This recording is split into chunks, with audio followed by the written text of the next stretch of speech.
Boa noite a todos. Quero dizer que é um prazer imenso estar aqui na Lexlau,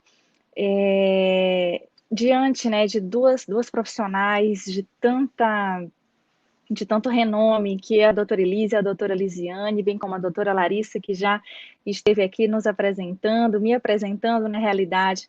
E para mim é uma grande honra estar aqui com essas duas gigantes, né, que vão falar sobre temas tão importantes aqui, sobre o sistema de atualização jurídica, que é o tema desse seminário.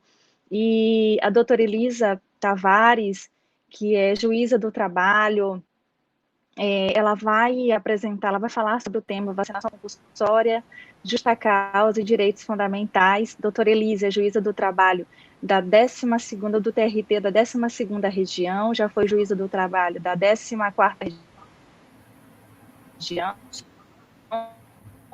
foi aprovada nos concursos da magistratura, na lista do MP, coordenadora do município de Guarulhos, subcoordenadora da Justiça do Trabalho, região Sudeste, pela Associação dos Magistrados Brasileiros, autora de artigos e obras jurídicas, professora de sentença, palestrante, enfim, um currículo bem extenso da doutora, e a doutora é bem conhecida no meio do direito do trabalho, da Justiça do Trabalho, exerce uma jurisdição, né, na realidade, a doutora Elisa é uma inspiração, principalmente ela está sempre presente nas redes sociais e muito admirada por todos. Doutora Elisa, muito obrigada pela sua presença aqui. E antes de passar a palavra para a doutora Elisa, o tema que ela vai abordar, como mencionei, vacinação compulsória, justa causa e direitos fundamentais, nós temos aqui um tema que foi tratado, foi discutido, né? É objeto de duas ADIs, a ADI 6586 e 6587, bem como agravo em recurso extraordinário, ou recurso extraordinário com agravo, como queiram, 1267879, em que discutiu-se a constitucionalidade da Lei 13.979 de 2020. A discussão é acerca do direito à recusa à imunização por convicções filosóficas ou religiosas.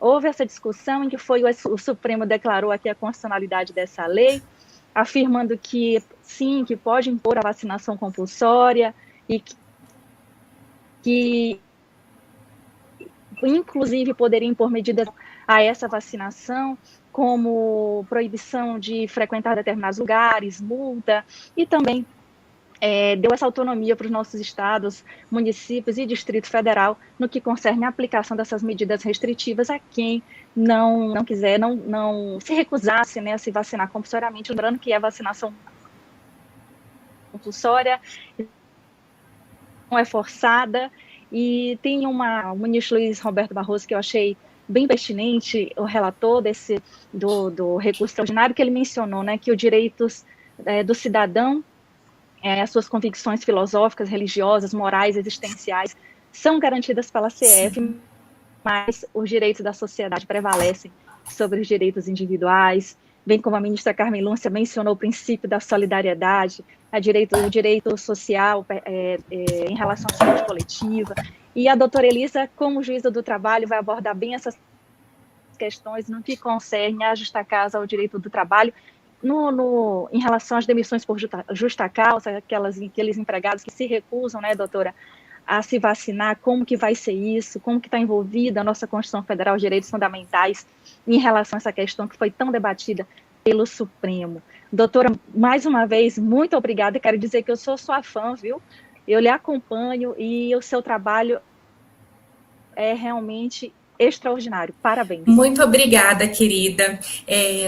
É um grande prazer estar aqui. Você é muito competente e simpática. Obrigada aí pela generosidade das suas palavras ao me apresentar. Prazer conhecê-la e, enfim, espero aí cumprir aí com a expectativa de vocês no tocante ao tema da minha palestra e quero também cumprimentar quem está aqui assistindo, ao técnico Rony, a doutora Luziane, que virá daqui a pouco, também da área trabalhista, e eu vou falar hoje, queridos, sobre a questão da vacinação compulsória, o cabimento da justa causa para aquele empregado que se recusa a ser vacinado. Há muitos debates a respeito disso, aliás, bem acaloradas, porque uns defendem a inconstitucionalidade lá da Lei 13.979, o artigo 3º, inciso 3, que a doutora Rosiane muito bem apresentou aqui. Ela sucintamente aqui já abordou os pontos principais que eu vou falar para vocês das ADIs, a questão do agravo em recurso extraordinário, é isso mesmo. E está, assim, bem acalorado o debate. No caso, teve 2 ADIs, doutora.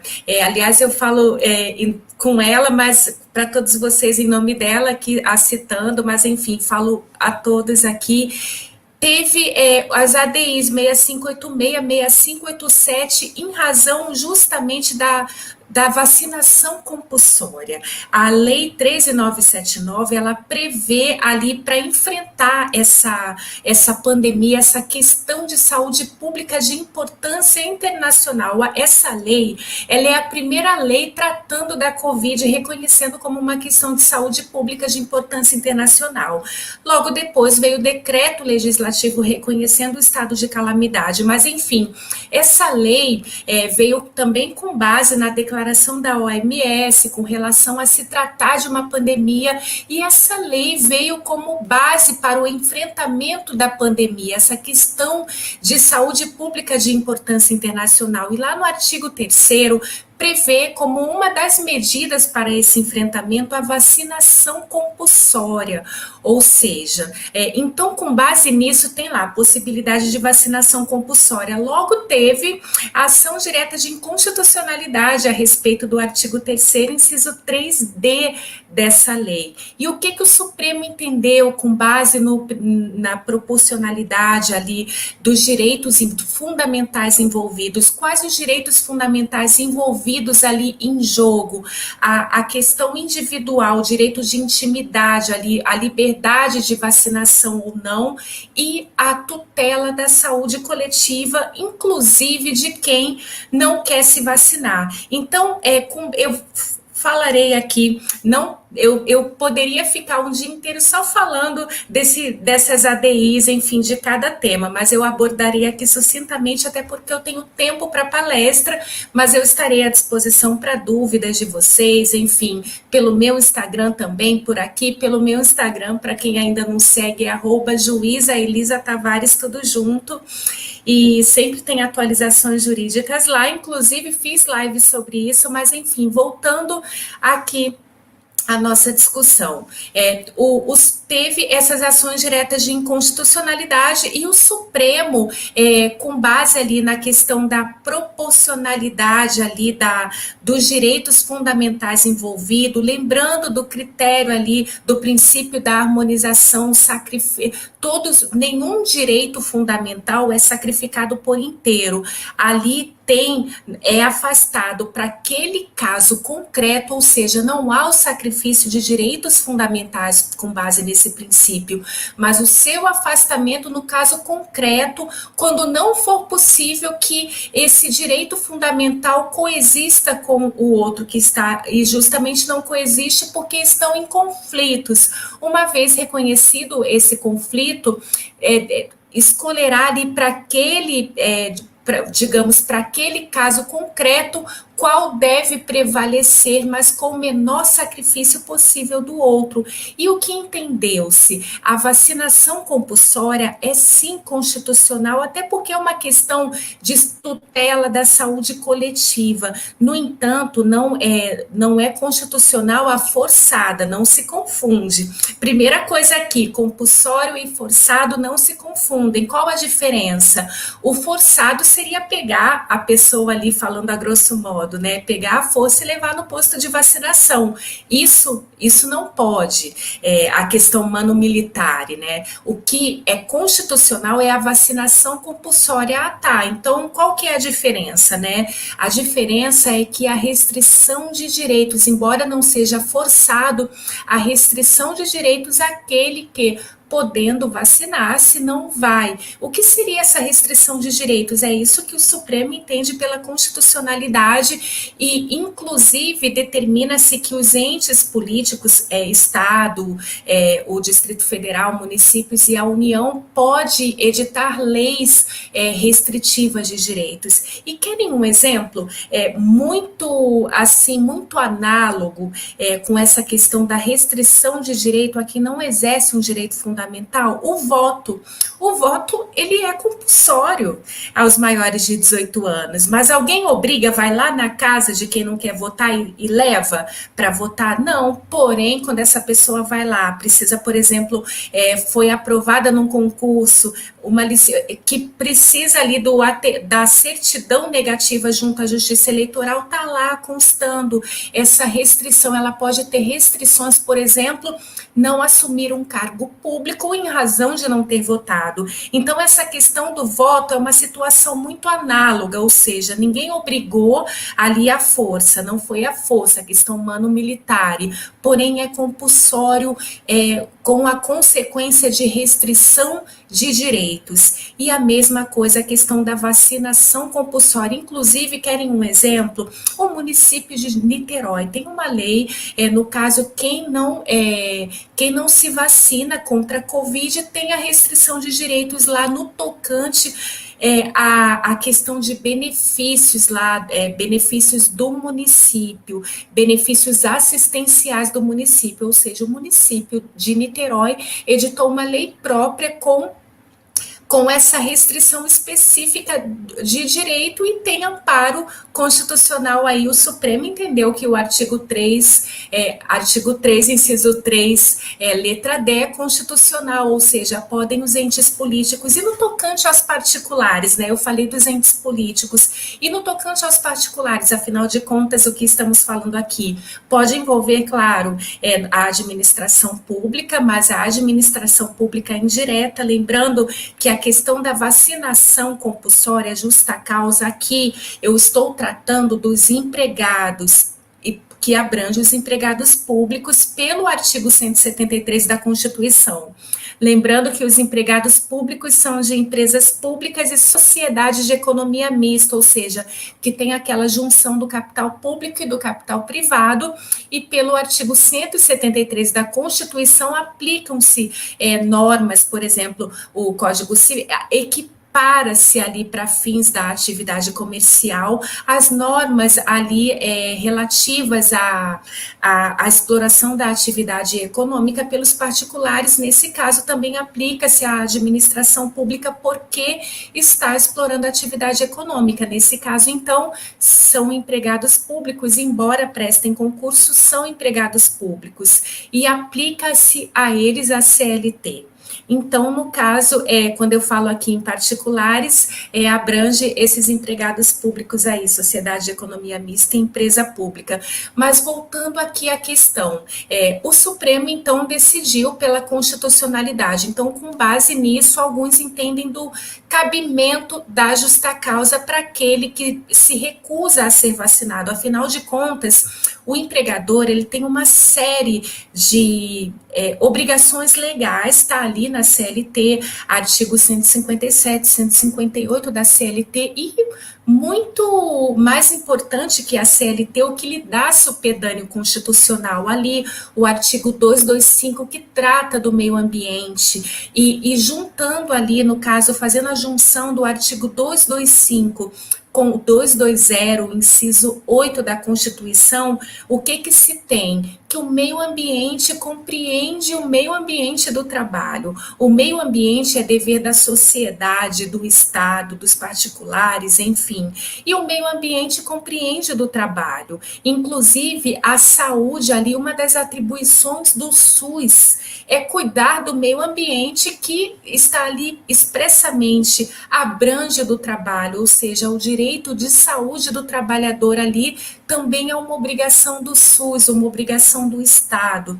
há uma série de normas ali que conferem ao texto da CLT esse tratamento de direito fundamental referente ao direito de saúde. E quando se fala dele, não é de um empregado, é dos empregados em geral, ou seja, incumbe ao empregador a manter um ambiente de trabalho sadio, tanto do ponto de vista físico como emocional.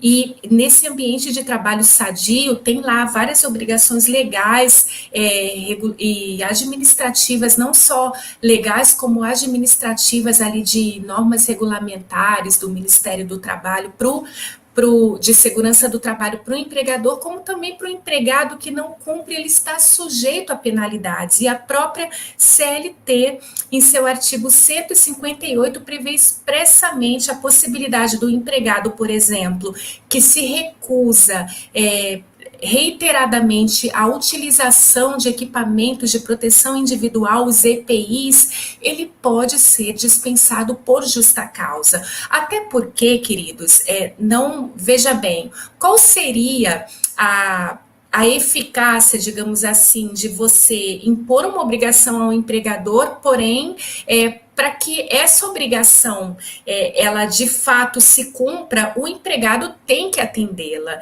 E se ele não atende, não tem consequências, como que poderia justificar, digamos assim, uma penalidade ao empregador, sendo que não depende só dele o cumprimento, ou seja, depende do empregado também. Então, o empregado tem que cumprir as disposições relativas à segurança do trabalho, e a segurança, a saúde está está acima do interesse pessoal, até porque não é só de uma pessoa, é da coletividade. E detalhe, não é da coletividade apenas de trabalhadores, mas também pessoas, às vezes, que, por exemplo, se for uma questão ali, aquele trabalho em específico envolvendo consumo, vai pessoas, então abrange a própria questão da tutela estatal, até porque uma pessoa que vai trabalhar contaminada, porque não quis se vacinar, no seu trajeto até o trabalho, ela cruza com outras pessoas, não é só com os trabalhadores. Então, veja bem, esse risco não diz respeito não é apenas responsabilidade do empregador, mas do Estado, enquanto ente político, que tem que proteger ali as pessoas. Então, vai muito além disso, vai não só além do interesse pessoal da pessoa que não quer se vacinar, como além do interesse do empregador, é ordem pública. E eu vi muitas pessoas questionando, por exemplo, mas e a eficácia? E aqui eu vou trazer umas situações práticas, porque a maioria de vocês já sabem. Se vocês tiverem dúvidas, fiquem à vontade, já que eu já falei aqui de antemão que não dará para trabalhar tudo detidamente pelo tempo que eu tenho e eu quero obedecer. Vocês podem me mandar dúvidas por aqui, enfim, no meu Instagram, estou à disposição. O direito do trabalho é minha vida e sempre estou disponível para falar sobre ele. Mas, voltando aqui à questão, Puxa, até me perdi aqui o que eu estava falando. Tá.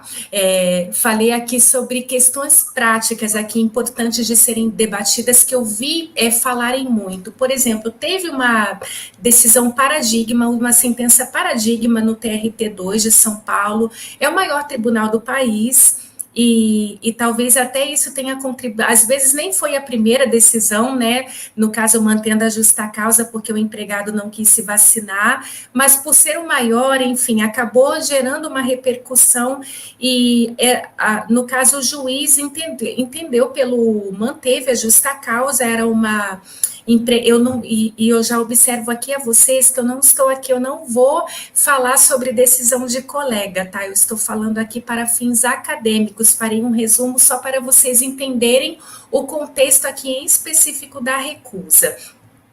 Uma funcionária de hospital, trabalhava num hospital infantil, recusou-se a ser vacinada, recusou-se por 2 vezes um hospital infantil que ofereceria a vacina de forma gratuita, teve toda uma política ali de esclarecimento do risco, então ela foi mandada embora por justa causa, a sentença, no caso, manteve a justa causa e foi mantida no tribunal por unanimidade. Então teve muitos debates acalorados, o primeiro deles, a eficácia eficácia da vacina. A pessoa não é obrigada a ser uma cobaia. Eu escutei muito isso, né, assim, nas palestras. Queridos, primeiramente, a eficácia da vacina em medicina, nada vai ser 100%. Veja bem, vocês conhecem algo 100%? Por exemplo, o anticoncepcional é 99,999. Não tem nada 100%, aliás, na vida, né? Se for procurar no Google, o que é 100%? 1 mais 1 é 2, mas se você conversar com um matemático, talvez ele traga uma tese, embora em exatas seja mais fácil, né, fechar no 100%, mas em questão do corpo, da biologia, cada caso é um caso, enfim. Mas, então, onde está a eficácia, Elisa? A eficácia está em que entidades médicas internacionais, aí, oficiais, fizeram testes aí por meses e tem a eficácia reconhecida internacional e oficialmente pelos órgãos próprios. O fato de não ter 100% de eficácia não quer dizer que não tenha eficácia. 70% é eficácia. Agora, o 100%, você condicionar que tenha 100% de eficácia, você não vai nunca ser vacinado para nada. Então, essa é a primeira questão. A eficácia é sim reconhecida. O que não foi reconhecido foi 100% de eficácia, mas foi reconhecida a eficácia de mais de 70%, por exemplo. Tem umas aí, eu não sei exatamente da Pfizer, enfim, mas tem uma que parece que é mais de 90%. Eu mesma, a minha foi aquela AstraZeneca, que foi acho que 78%, enfim, 78%, que foi acho que a menor eficácia, né, em termos numéricos, é uma eficácia. Não há exatidão na medicina. Então, eu desafio a quem fala que não tem eficácia a trazer algo de 100% de eficácia. Foi Harvard que disse que tem eficácia. Foram tantos órgãos oficiais aí, médicos, de pessoas que ficam a vida inteira trabalhando nisso. Então, há uma eficácia sim reconhecida. E outra, quando você fala a questão de não acreditar numa eficácia, não pode ficar no plano filosófico, no debate ali, digamos, uma discussão acadêmica acalorada, mas sim tem de ser uma matéria técnica. Você tecnicamente tem que afastar essa eficácia que você está falando. Por exemplo, e se você comprovar que o seu corpo aquilo faz mal ao seu corpo, por exemplo, aquela vacina, sim, no caso, é uma excludente da obrigatoriedade de você se vacinar. Quando falo obrigatoriedade, é importante ressaltar aqui que é uma obrigatoriedade em condições ali em que não se comprovou que a vacina fará mal para você em específico. Uma vez comprovado isso, você não é obrigado a se vacinar, ali a questão da vacinação compulsória, lembrando, não forçada, de acordo com o que já reconheceu o Supremo ali da constitucionalidade do artigo 3º, inciso 3, letra D da Lei 13.979. Lembrando disso, uma outra questão aqui, prática que eu trago para vocês, porque da teoria aí das decisões do Supremo, todo mundo já falou bastante, mas eu trago algumas discussões práticas que eu vi aí e eu vi que alguns ficaram sem resposta. Então, vamos tentar responder a algumas e fico à disposição aí para outros questionamentos. Mas um deles que eu achei bem relevante, doutora, vou falar que eu nem sei como está meu tempo, mas quando faltar 5 minutos, fala para mim que eu entro aqui, eu acabo me concentrando. Tá, você me fala quando faltar 5. Nós temos perguntas também, viu, doutora? Nós temos perguntas, tá bem. Eu vou falar só dessa questão da Lei Geral de Proteção de Dados, que é uma lei aí recentíssima, e que, aliás, é uma lei, detalhe, a Lei Geral de Proteção de Dados, como todos sabem, protege os dados que foram, os dados são o petróleo atual, né? Aquela questão da riqueza e como se ganha dinheiro através dos nossos dados e eles estavam sendo explorados abusivamente. O Brasil era um dos únicos países que não tinha uma legislação no tratamento de dados, ou seja, tinha esse abuso aí de forma desenfreada e nós tivemos aí várias situações práticas de como os dados interferem aí nos desígnios da própria humanidade, né, como um todo. Vide aí o exemplo das eleições lá dos Estados Unidos, entre muitas outras coisas. Mas, enfim, muitas pessoas questionam a questão dos dados sensíveis. O que são os dados sensíveis? São aqueles dados que podem acarretar uma discriminação para o seu titular, de forma que essa informação dos dados sensíveis dependem do consentimento do titular. E questões relativas à saúde do empregado refere-se a dados sensíveis. Então, muitas pessoas questionaram que não poderia ter essa obrigatoriedade de cobrar ali o comprovante de vacina por se tratar de dado sensível, ou seja, o empregado só informa se ele quiser. Então, alguns defendem isso. O que vocês acham? Como a gente não tem tempo, né, para esse o que vocês acham, eu já vou responder aqui a minha posição, que aliás é a posição expressa da Lei Geral de Proteção de Dados. Ela própria, lá em seu artigo 11, ela trata disso. O que diz a Lei Geral de Proteção de Dados? Que essa questão da necessidade do consentimento é afastada, no caso, quando se tratar de cumprimento de obrigação legal ou regulatória pelo controlador dos dados, no caso de uma relação de trabalho, o empregador. Ou seja, se ele tem essa obrigação legal, que aliás é um complexo normativo, não é nem só a Lei 13.979, a Lei 13.979 trata de medidas para enfrentamento dessa pandemia, só que a questão antes de tudo uma questão de saúde, tem todo um complexo normativo em sede constitucional, convenções da OIT, e muitas outras que eu poderia ficar falando aqui no artigo 7º, inciso 22, que trata ali até do princípio do risco mínimo regressivo, que o empregador tem que diminuir os riscos ali do ambiente de trabalho, tantas normas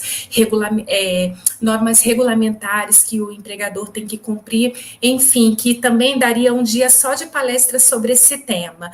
Mas, enfim, então tem, no caso, a Lei Geral de Proteção de Dados, a necessidade de consentimento é afastada nesse específico e a própria Lei Geral de Proteção de Dados prevê essa exceção. Eu acho que não tem mais tempo, teriam outras discussões para falar aqui sobre esse tema que é maravilhoso, desperta muita discussão, deve ter gente aí discordando de mim, é a minha posição, eu entendo que tem posições aí de peso em sentido contrário, mas enfim, é isso, eu fico à disposição para perguntas.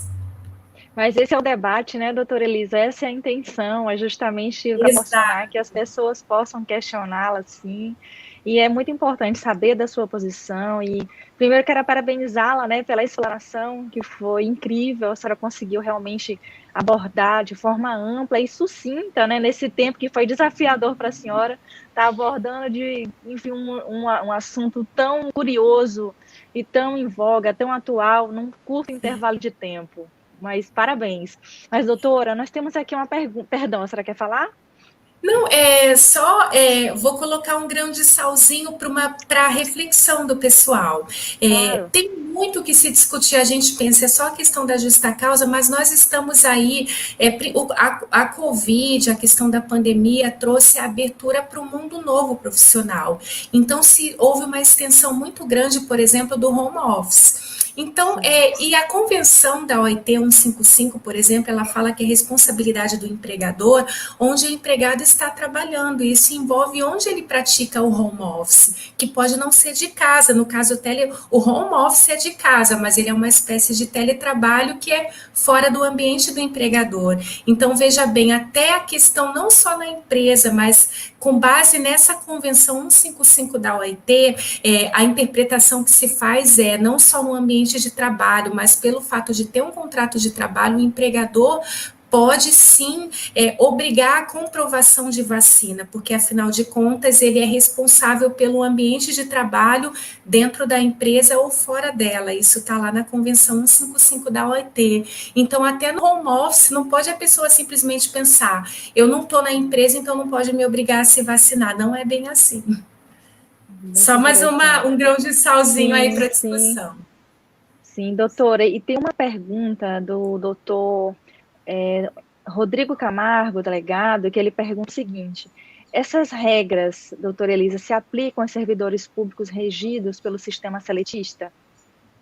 Sim, sim. No caso, os empregados públicos, né, que são regidos pelo sistema seletista, pelo artigo 173 da Constituição, as obrigações trabalhistas, no caso, a administração pública, quando explora a atividade econômica, ela tem que cumprir as obrigações trabalhistas como um particular, até para não ter uma concorrência, digamos assim, em vantagem para a administração pública. Ela equipara-se à empregadora ali para fins do cumprimento lá do 173 da Constituição.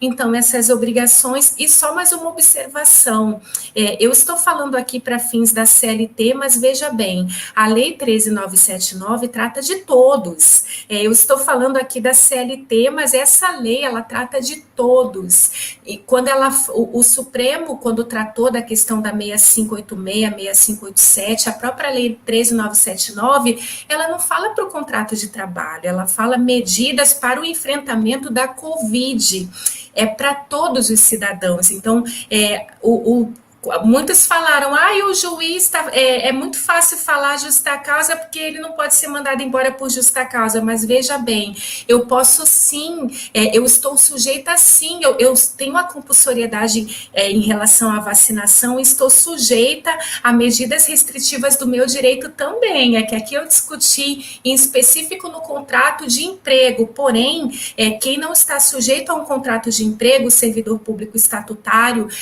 no caso que inclui o juiz, no caso não é a Lei 8.112, mas eu sou uma servidora pública lato sensu, eu tenho as medidas restritivas de direito, eu tenho a compulsoriedade de vacinação também, todos temos, pelo Supremo Tribunal Federal e pela Lei 13.979.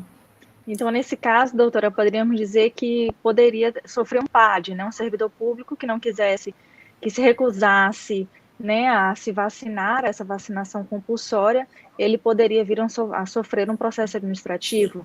Sim, e eu entendo que com base em toda a interpretação, no caso constitucional, no caso aqui eu não levantaria a CLT, mas a interpretação ali, tudo que foi que eu apliquei aqui, que eu expliquei para o empregado, a meu ver, se aplica analogamente, como eu falei aqui, a todos. Então, servidor estatutário também, que no caso se recusa a se vacinar, por exemplo, pode sofrer um PAD.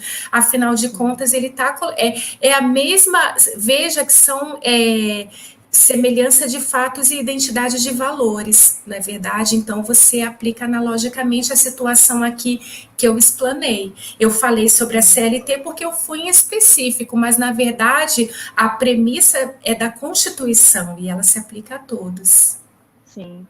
Na realidade, como bem a doutora está mencionando, né, doutora Elisa, a partir do momento em que há uma recusa da vacinação compulsória, você está aqui você está dando prioridade ao seu direito individual, vamos dizer assim, ao direito do ego, né? É um egoísmo em relação ao direito à coletividade, à saúde coletiva que está todo em risco, né? Então, por isso aí, bem como disse, como bem mencionou no voto, né, do recurso extraordinário, a ministra Carmen Lúcia, ela mencionou o princípio da solidariedade, né, que ela mencionou a saúde coletiva, a importância do princípio da solidariedade. Uhum. Sim, Acerca exatamente. da questão. Exatamente, Mas, doutora, a senhora foi brilhante.